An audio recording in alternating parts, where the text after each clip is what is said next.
So when it comes to films and cinema, when it comes to Australian films, we all know the man, the myth, the legend, and some people call him the Road Warrior.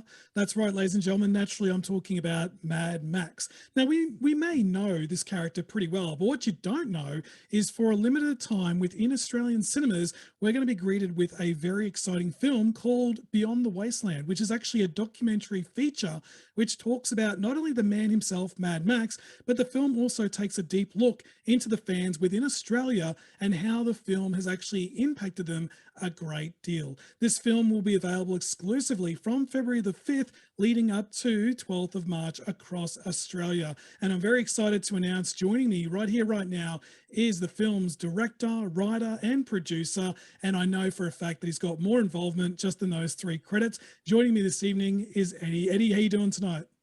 Good, thank you, Peter. Good, thank you, and thank you so much for having me on your show as well. And My pleasure. yeah, I'm doing well. I'm excited to talk everything Beyond the Wasteland. So yeah, let's have some Fantastic. fun. And I appreciate your time too, Eddie. I did hear, I'm going to throw some Mad Max puns at you. I heard you had a humongous week this week. It was a bit mad and a bit hectic, but are you a Mad Max fan personally? That's the first question I have to get off my chest. Are you a big fan of Mad Max generally?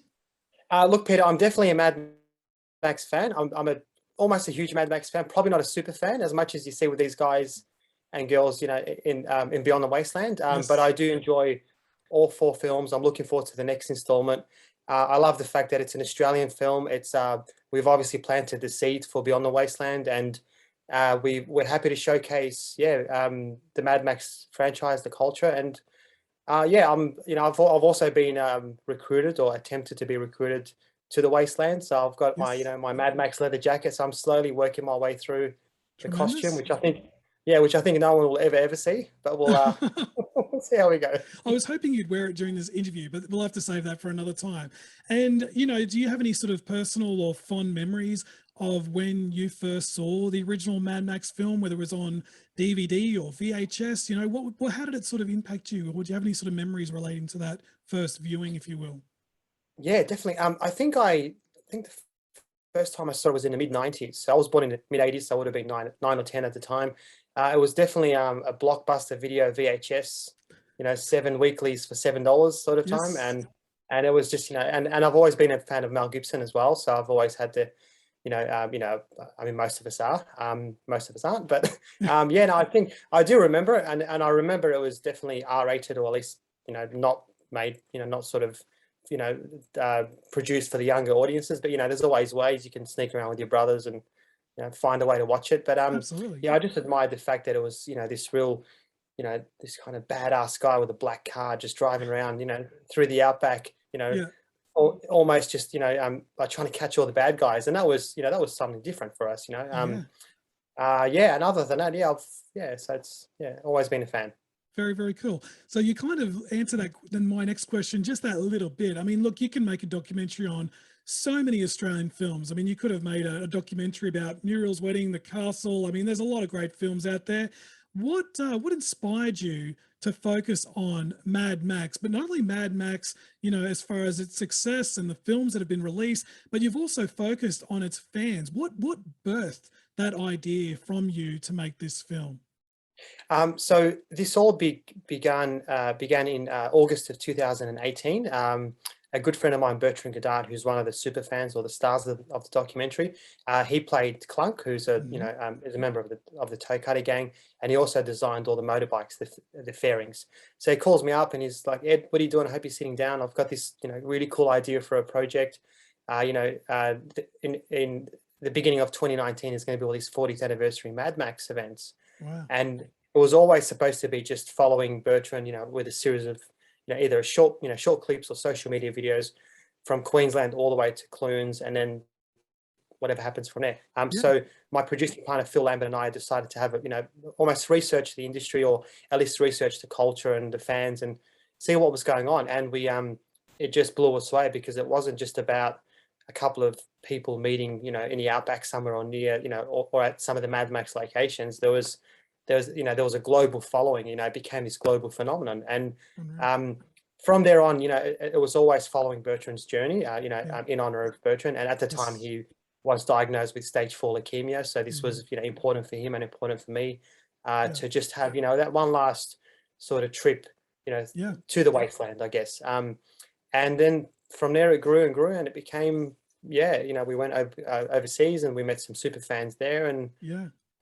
yeah, it just became this crazy ride, this crazy Mad Max ride. So Yeah, yeah. And again, I think you've already got ahead to my next question, but I was going to ask you, because this documentary, there's a lot. There's a lot of traveling across Australia, as you already mentioned, and you're going to several events, you're meeting several fans, hardcore fans. I should actually put a bit of an emphasis on that. These guys are Mad Max freaks. So how long did it actually take to do the whole tour and then sort of collaborate all the bits and pieces you had? What was the actual start to finish kind of duration? yeah, so we started production in mid-January of 2019, Yeah. and that was a 10-day drive from Queensland to Maryborough or to Yep. Melbourne, and then from there, it was just to follow, Bertrand's journey and tell us his story about how he was involved in the film, what influenced him, all the people that he knew, and we met some amazing people along the way. We even went to the Dubbo Drive-In on Australia Day in 2019, and it was a special screening of Mad Max. So there was all these things that were Wow. going on, and then from there, we sort of continued production through February until the end of February, and then we went overseas April and May. Came Mhm. back, had a few more interviews with some authorities and some people that I could comment on the film from the media's perspective. Mhm. So all in all, from early January to the end of June, and then Stephen Sander was on board sort of early, in the piece, and he cut the film, he edited the film for us, Great. and we basically just continued post production. We're supposed to, we finished sort of early January 2020, and then the rest is history. It's Yeah, just sort of sat there hibernating until the right time. Obviously with COVID and everything else. of course. But Yeah. yeah, so that took a good 7-8 months, almost 9 months as well. So. Tremendous. And, like I said, there's a lot of Mad Max freaks in these films, hardcore fans. There are some fans that are writing books right here, right now about Mad Max. We've got some hardcore collectors. We've got people in Australia reenacting the action sequences which originally occurred in the film, people that collect memorabilia. I mean, look, I can go on and on and on and on. There's a couple that gets married in a Thunderdome. That's my favorite. As a director and obviously making this film, what did it do to your heart, and what was your reaction when you were seeing how much love these people have for Mad Max, and how the films have impacted them? What did it do to you when you encountered these people? Yeah. It was one of those things, Peter, where, I never ever wanted the journey to end, because every time we met somebody, and every time, somebody had, their story to tell, or their piece of the puzzle to add, to this giant, 100,000 piece puzzle of what's going on. I think what touched me the most, and what touched my heart, was that you had these people who had their everyday lives, and then then they would sort of escape the real world and enter the wasteland, and just have this this whole different side to them, and this whole different experience. And what really made it extra special was that there was no there was no discrimination. There was no Mhm. differences between gender and between faith and religion, and everybody was always the moment you stepped into the gates of the wasteland, whether it was in Australia or the US Mm. or Italy or France, you just became a member of this international community, and everyone was always welcome, including the filmmakers. But even furthermore to that, as much as the birth of Mad Max and the birth, and the origins of the wasteland are in our backyards in Australia, everyone that was around the world almost had their piece of the wasteland, in their country. So Mm. Italy had their own little, corner of the wasteland, and Japan had, their pieces. They admired, the Kawasaki bikes, and then the US had the wasteland weekend, and they lived and breathed, you know, this post-apocalyptic dystopian world. So anywhere you go, if we had enough time and we had enough resources and we could expand on this project, Yeah. you could go to another 20 countries and you would have 20 variations of how they, live and breathe the wasteland. So yeah, it was Incredible. very, very interesting. Absolutely incredible. And you are 100% correct. These people are living a free life. They just love what they do. And I actually found that really encouraging, because obviously, as you can tell by my background, I'm a film lover. And, you know, sometimes you tell people I love reviewing films. Oh, is that what you do? And so you get a bit of judgmental. But, you know, same thing with people that love Mad Max. These people just embrace it, they adore it, and they love it. And I found that really touching as well. And that's what I took from that anyway. But when it comes to a lot of these fans, you know, I know you said you bumped into them at some of these big events, and sometimes you ran into them at certain, you know, areas that you're filming.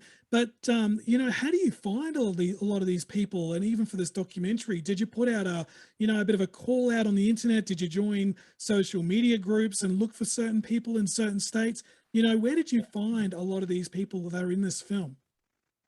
Yeah, so it all began with obviously Bertrand, and then it went to one Mm. person to another to another. Everything was through social media, but it Wow. took a number of months to, you know, there's a lot of, you know, really large Mad Max groups out there, and then you know, the moment you contact one person, he'll lead you to another and to another, Mm.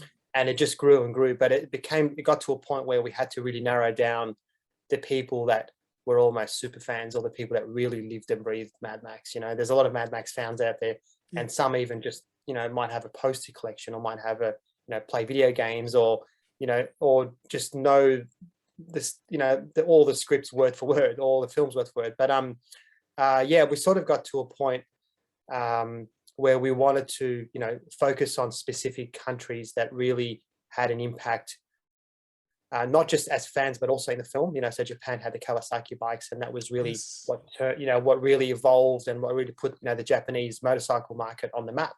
Yep. You know, and then you had, you know, I mean, the US is, you know, the US, everything's just always, you know, extraordinary there. But they run, you know, Jared Butler, who's a co-organizer of Wasteland Weekend, is it's one of the, if not the biggest, you know, post-apocalyptic wasteland, you know, just end of the world sort of festival, you know, on the planet. And that was all inspired by Mad Max. Wow. And then yeah, you were just, you know, there were so many other places, even in Germany, you know, the Cult of Chrome, they have Mm. these really highly ornate, decorated, you know, costumes that must take a year to you know, to create. But Yeah. these guys spend hours and hours and hours on them, and that's their piece of the wasteland. So, you know, Mm. everything always almost comes back to this, you know, to this franchise. But I think what still remains a mystery, Peter, is that no matter how much time you spend talking to these fans, we just still don't know what makes them tick, and what makes them really Mm. appreciate, you know, this obsession. You know, it's Yeah. one thing to restore a vehicle from scratch for, you know, every bolt and nut and washer, but it's, yeah, that's, you know, so I'm hoping,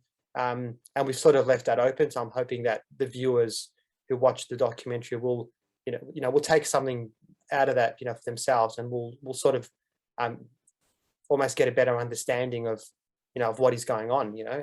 Absolutely. Yeah.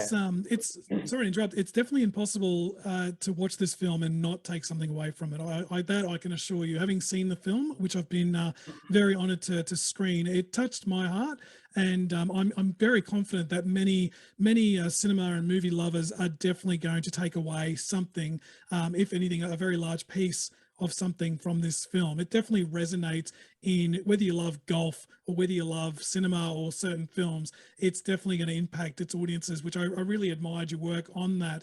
And, you know, you've talked about, you know, some of the duration of the filming. We talk about, you know, even before this interview, we talked about the Australian weather and the Australian heat. Uh, what was some of the biggest challenges that you had while making this documentary? What was the biggest thing you really had to hurdle over to make it and get it underway? I mean, there was a lot of research, a lot of development, a lot of, you know, contacts. But once you sort of laid that out, you know, you knew that you had something. You know, there was a piece of magic there. There was something going on. Mm. But the biggest challenge, which I even applied to myself, was that we had a script, we had a structure, we had a shot list, we had an idea of what we wanted. But I wanted each and every fan, including Bertrand, to tell Mm. us their story. So overseas was 5 days in each country, Wow. and, you know, Tank, tell me, you know, let's go visit your Mad Max world. And it was completely unscripted. It was, you know, to the point that we had no idea there was, so Jared had organized a Wasteland weekend car show at the LA airport, just, Oh, you know, like a parking lot off to the side. And that wow. was, you know, exclusively for the documentary. We drove from Tokyo to Nagano, to, you know, just with all these, you know, hardcore Mad Max fans on their bikes and their leathers, and that was Yoshi's trip. That's what Yoshi wanted to do, Yeah. and Robbie organized this, you know, this big gathering at this, you know, motorcycle club that was tucked away, nestled in the corner, of northern Italy, So, So good. yeah, so everything just, and that's what I wanted. I wanted people to, I didn't want to sort of control it too much where, Mm. even the Silverton Collective. So, for example, the Silverton Collective, Bertrand had no idea we were going there. He thought that his trip was going to end in Clunes Wow. and he was going to get a flight home. And, I made up a Oh, fake, little, plane ticket and itinerary. And I said, look, Bertrand, you're not going anywhere. You're coming to Silverton. I want yeah. you to continue your journey. And then he had no idea what was going on. But the most challenging part was obviously, overseas you had, it was a five-person crew. Mm. Everything was just packed in the back of the van and between flights and travel. And the amount of times we lost tripods and lights and Oh.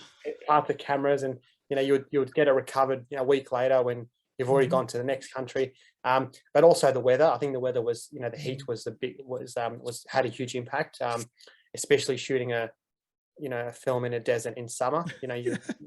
or at least a documentary. But Yeah. I think, what kept us going was that we all had the passion for the Mad Max franchise. We had a passion for these events and even the fans, we were so obsessed with wanting to know what these guys were up to, these girls. And Mm. it just kept us going and kept us going. And, we just didn't want the journey to end, but, obviously everything has to, eventually come to not an ending, but to another chapter, to the next chapter. Yeah, So absolutely. And when you talk about elements like passion, that definitely oozes out of the big screen when you're watching this documentary, not just from yourself, but from the cast and the crew and just obviously the fans we've already talked about as well. And, it puts a big smile on my face and it makes me want to grab, as you can see behind me, all the thank Mad Max movies. It makes me want to dust them off and get back into it again. So, it's very, very inspiring. And I love the passion that comes out of this documentary. As we come up to a bit of a summary and close, you've had a big week. And again, I appreciate your time. But if I were to you. give you the microphone this evening, if I were to say to you, look, there are many people listening to this interview right now. And, there's a few people umming and ahhing and considering to check this film out in Australian cinemas. If I said to you that the floor is yours, why should people go see Beyond the Wasteland and buy a ticket and check this film out? What would you like to say to those people listening right now? Yeah. So Beyond the Wasteland is not. It's a documentary that celebrates life. It celebrates the Australian culture. It celebrates the international, culture as far as it brings people together from whether you're a car collector or a car lover. There's whether it's costumes or music or dance or anything like that. And as you know, Peter, we've had a really tough couple of years. Some of us worse off than others, but Yep. When you get to a point where whether it's an individual person or whether it's the entire planet, where you just almost hit rock bottom, and then from there the only way is up, really. So for us, we did struggle for quite a while because it's an independently financed documentary. Yep. But at the same time, we had the opportunity to add a few more elements in there just to really celebrate life. That's what we wanted to do. So, and there's a lot of nostalgic moments. It's where we talk about the Australian culture. We talk about the oil crisis of 73 and 74 and how that impacted society and how they impacted filmmaking. Yep. There's other little bits and pieces, but it's just I think what's fascinating and what's humble and what's almost a blessing with a film like Beyond the Wasteland is that you look at these people and what I'm hoping to achieve is that it inspires you to get out there and not to necessarily restore a car or collect props, but just to sort of embrace life and embrace the fact that it's never too late to get out there and to do something different. If you've been holding off on something that you've been wanting to do for the last decade or so, just go out there and do it. Go enjoy it and just make it happen. And you'll see it from people of all ages. You'll see it from Bertrand, who was 72, to someone who's 16 and he's hopping in a car with his father and they're driving across the desert to the wasteland. So and that's the thing, it all starts from the Mad Max culture and the franchise, but at the same time it continues on with our passion and with our dedication to life, to celebrating life. And that's the big thing about it. So and at the same time there's a few laughs and giggles along the way, but Absolutely. Yeah. So it's definitely something worth seeing, and and it's not a plea to support the, it's definitely to support the Australian film industry, but at the same time, it's really to support yourself and get out there and just have a great time, enjoy yourself. And it's Absolutely. at the COVID drive-ins. I mean, that's, if anything, the premiere was always targeted there purely because it's a place that we've all been to somewhere along the way, and we wanted Yeah. to try and take people back in time to when Mad Max was screened in the 80s, and that's Yeah. when the COVID drive-ins was around. So Absolutely yeah, jealous. it's definitely something special for the Australian culture as well. So. Beautiful. I love it. There you go. You've heard it from the man himself, the writer, director, producer of Beyond the Wasteland. Once again, that's available in Australian cinemas from February the 5th, going all the way to the 12th of March. This is a exclusive release. Don't sit on it. Be sure to look into it immediately. And there'll be some details on the video/podcast if you wish to pursue that further. Eddie, once again, I appreciate your time this evening, and I wish you all the very best. It is a tremendous feature, and it's definitely worth celebrating because it's a tremendous release, and I know it's going to do very well for you in the future. Thank you very much, Peter. I really Tremendous. appreciate your Thank you support. again. Also. Thank you. Cheers.